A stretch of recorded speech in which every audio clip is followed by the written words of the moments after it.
This channel does not promote any violent, harmful, or illegal activities. All content provided by this channel is meant for educational purpose only. দেশ ছাড়তে চাননি শেখ হাসিনা, বরং বল প্রয়োগ করে প্রধানমন্ত্রী পদে থাকতে চেয়েছিলেন।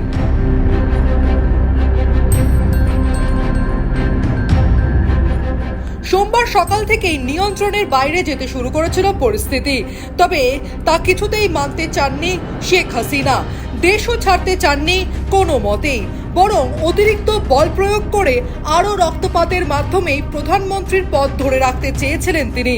এমনটাই জানা গেছে শেখ হাসিনার ঘনিষ্ঠ একাধিক সূত্র মারফত। বাংলাদেশের প্রথম সারির সংবাদ মাধ্যম প্রথম আলো সূত্রে খবর, পদত্যাগের পরিকল্পনা তো দূরের কথা, সোমবার সকাল 10টা থেকে শেখ হাসিনা উল্টে চাপ দিতে শুরু করেছিলেন রাষ্ট্রীয় বিভিন্ন বাহিনীর শীর্ষ কর্তাদের উপর। খানিক ধমকের সুরও ছিল তার গলায়, যে কেন পুলিশ বা সেনা পরিস্থিতি সামাল দিতে পারছে না।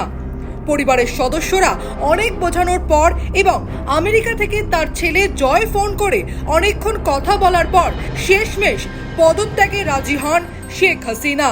এরপরে সেনাবাহিনীর তরফে মাত্র ৪৫ মিনিট সময় বেঁধে দেওয়া হয় হাসিনাকে।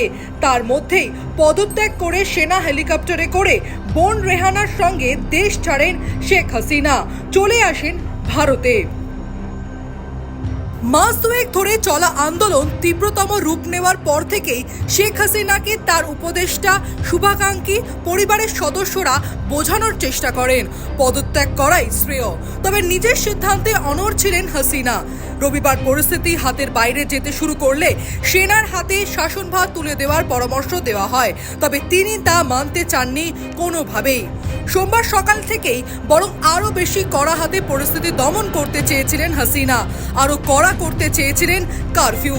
তবে ভোর থেকে কারফিউ জারি হলেও সকাল 9টা বাজতেই সারা দেশের নানা জায়গার আন্দোলনকারীরা কারফিউ ভেঙে পথে নামতে শুরু করেন। ঢাকার বিভিন্ন স্থানে জমায়েত বড় হতে থাকে।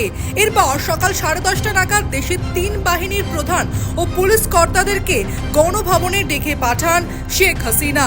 ক্ষোভ প্রকাশ করেন, কেন নিরাপত্তা বাহিনী পরিস্থিতি সামাল দিতে পারছে না, কেন তারা আরো কঠোর হতে পারছে না, সে সমস্ত জানতে চান তিনি।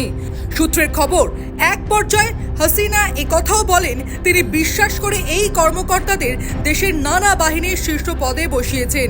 তবে আইজিপি জানিয়ে দেন পরিস্থিতি যে পর্যায়ে গেছে তাতে পুলিশের পক্ষেও আরও এই কঠোর অবস্থান রক্ষা সম্ভব নয়।